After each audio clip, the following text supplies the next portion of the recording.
Bismillahirrahmanirrahim. Alhamdulillahirabbil alamin. Wassalatu wassalamu ala asyrafil anbiya wa mursalin wa ala alihi wa sahbihi ajma'in. Alhamdulillah, syukur kepada Allah Subhanahu wa taala. Pada malam ini kita dapat bersama-sama dalam satu majlis tazkirah yang kita akan menggunakan kitab Meneladani Kepimpinan Anbiya yang dikarang oleh Tuan Guru Datuk Seri Haji Abdul Hadi Awang, menceritakan tentang kepentingan sifat-sifat, ciri-ciri yang perlu ada kepada kita, lebih-lebih lagi sebagai pemimpin. Setiap daripada kita ni adalah pemimpin. Baik kita sebagai seorang ayah ataupun kita sebagai seorang ibu, isteri ataupun anak-anak, masing-masing adalah pemimpin. Kullukum ra'in wa kullukum mas'ulun an ra'iyatihi. Setiap daripada kamu adalah pemimpin dan setiap kamu ini adalah bertanggungjawab di atas kepimpinan yang diamanahkan, yang dipertanggungjawabkan kepada kamu, yang dipertanggungjawabkan kepada kita semua sebagai hamba Allah Subhanahu Wa Taala. Jadi kitab ni sangat menarik. Dia telah memberikan kepada, telah dibahagikan kepada beberapa bab. Antaranya bab yang pertama akidah dan kepimpinan. Bab yang kedua qiyadah Rasulullah sallallahu alaihi wasallam. Sifat-sifat kepimpinan yang ada pada Nabi sallallahu alaihi wasallam. Kemudian qiyadah, kepimpinan yang ada kepada Nabi Musa alaihi salam yang kita boleh jadikan sebagai contoh dalam kehidupan kita. Benda ni kita boleh buat sebagai tazkirah Ramadan ke, bersama-sama dengan anak kita. Zaman-zaman PKP ni boleh jadi bahan, sebagai bahan untuk kita berbincang, untuk kita sampaikan, dan ianya sangat bermanfaat. Jadi dalam bab yang pertama tentang akidah dan kepimpinan, memberikan panduan kepada kita bagaimana Nabi SAW sendiri menekankan perkara kepimpinan ini, tentang sifat amanah, tentang dalam bahagian yang pertama ini tentang ilmu. Bagaimana sebagai seorang yang beriman kita dituntut untuk mencari ilmu, untuk belajar lebih-lebih lagi tentang ilmu-ilmu Islam, ilmu tentang Al-Quran, ilmu tentang hadis Nabi SAW. Kepentingan kita menuntut ilmu. Kemudian kepentingan amal dan tazkiyah. Bagaimana kita dituntut untuk melakukan amal. Lebih-lebih lagi dalam bulan Ramadan ni, kan, puasa tu sendiri adalah satu amalan. Kemudian kita tambah dengan amalan-amalan sunat yang lain. Tazkirah Ramadan, tarawih, tadarus, baca Al-Quran, zikir, dan amalan-amalan penyucian hati kita. Amalan-amalan ini menjadi amalan yang boleh menyucikan hati kita.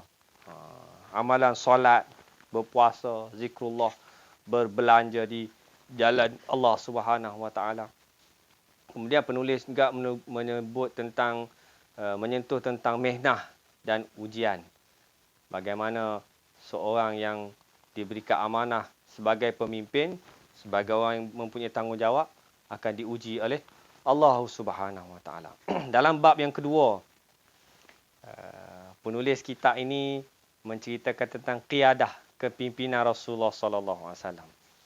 Apakah sifat-sifat yang ada pada Nabi sallallahu alaihi wasallam yang perlu ada pada kita sebagai pemimpin? Lebih-lebih lagi sebagai pemimpin. Sebagai seorang ayah, apakah sifat yang perlu ada sebagai seorang ayah? Sebagai seorang ibu dalam keluarga, apakah sifat yang perlu ada dalam diri ibu tersebut? Ada 4 sifat Nabi sallallahu alaihi wasallam. Kita semua sedia maklum, kan. Yang pertama, siddiq, benar. Yang kedua, amanah. Yang ketiga, tabligh, menyampaikan. Yang sifat yang keempat, sifat Nabi SAW yang keempat adalah sifat fatonah, bijaksana. Bila menyentuh tentang sifat yang pertama, siddiq, Allah SWT sebut dalam beberapa ayat. Dalam kitab ni dibawakan banyak dalil. Contoh dalam surah Nisa ayat 170, surah An-Najm ayat 3 sampai 4, surah Al-Hujurat ayat 15. Kemudian hadis Nabi SAW, secara kesimpulannya, apa yang dibawa oleh Nabi SAW adalah perkara benar. Al-Quran, perkara yang benar. Sabda Nabi SAW, sabda-sabda yang benar daripada Allah Subhanahu Wa Taala. Maka sifat Nabi SAW adalah sifat siddiq, sifat benar. Maka kita pun kena bersifat benar. Bercakap benar, tidak bercakap bohong. Memberi janji-janji, janji yang benar. Tidak memberi janji-janji bohong. Menyampaikan perkara-perkara kebenaran seperti mana yang disampaikan oleh Nabi SAW kepada kita. Itu sifat yang pertama. Sifat yang kedua, amanah. Sebagaimana Allah SWT berfirman dalam banyak ayat, antaranya suratul Ahzab ayat 72, surah Al-Baqarah ayat 124, surah Al-Qasas ayat 26, surah An-Nisa ayat 58 sampai 59, dan beberapa hadis-hadis Nabi SAW yang menerangkan tentang sifat Nabi SAW, iaitu sifat amanah. Ada satu kisah yang diriwayatkan Imam Bukhari, yang hadis yang diriwayatkan oleh Abi Hurairah radhiyallahu anhu, ketika Nabi SAW sedang berkhutbah, tiba-tiba ada seorang Arab Badui bertanya kepada Nabi SAW dalam khutbah, dalam ceramah Nabi SAW. Dia tanya, "Mata sa'ah ya Rasulullah?" Bilakah berlakunya kiamat? Lalu Rasulullah SAW tak jawab. Rasulullah SAW tunggu sampai habis ceramah. Kemudian habis ceramah,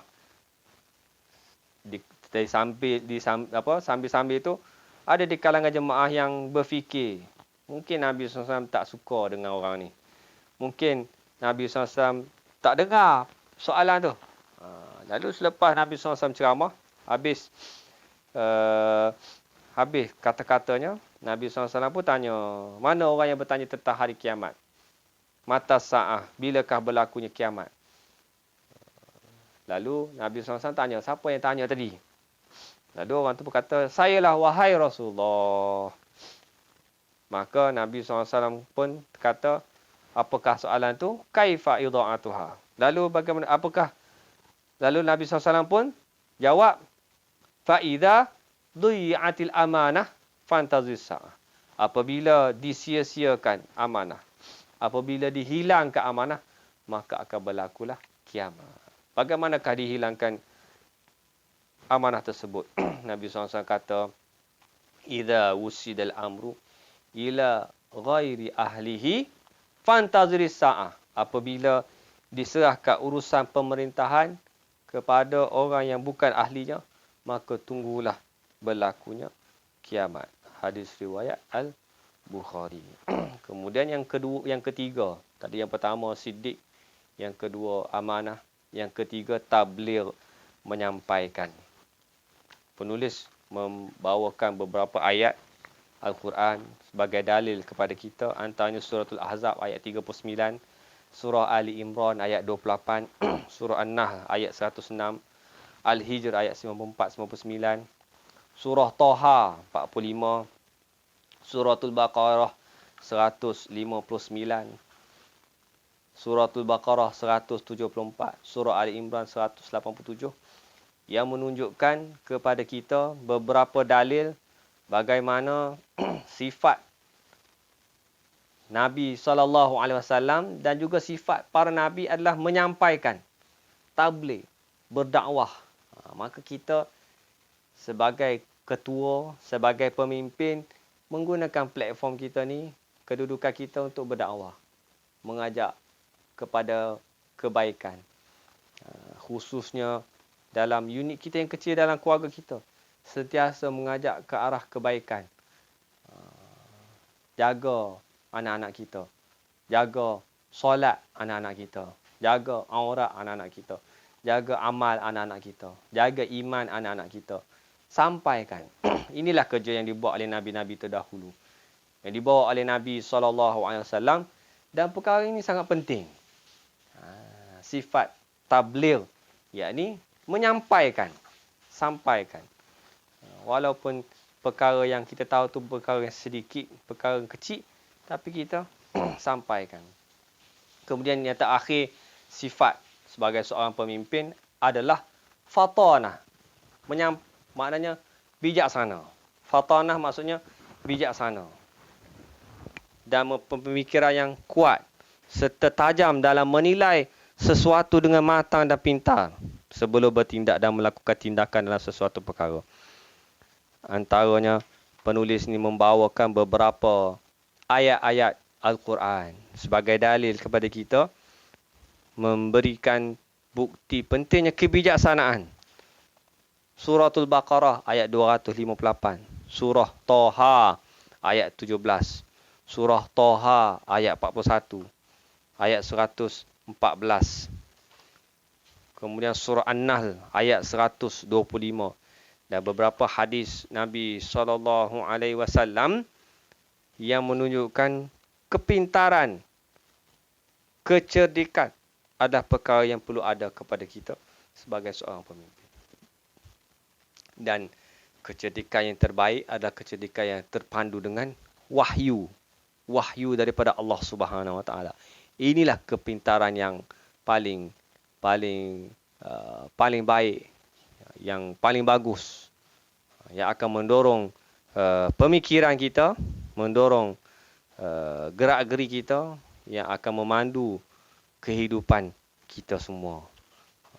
Dan banyak kisah Nabi SAW yang menunjukkan kepintaran, kebijaksanaan Nabi SAW. Ada satu kisah di mana dalam peperangan Badar Al-Kubra, ketika perisik yang daripada musyrikin Quraisy dapat ditangkap oleh tentera muslimin. Apa yang dibuat oleh tentera muslimin? Mereka nak korek rahsia daripada perisik tersebut. Nak dapatkan maklumat berapakah bilangan tentera-tentera musyrikin Quraisy yang datang bertempur dalam peperangan Badar Al-Kubra. Lalu mereka torture, buat ancaman dan sebagainya untuk mendapatkan maklumat. Berapa orang?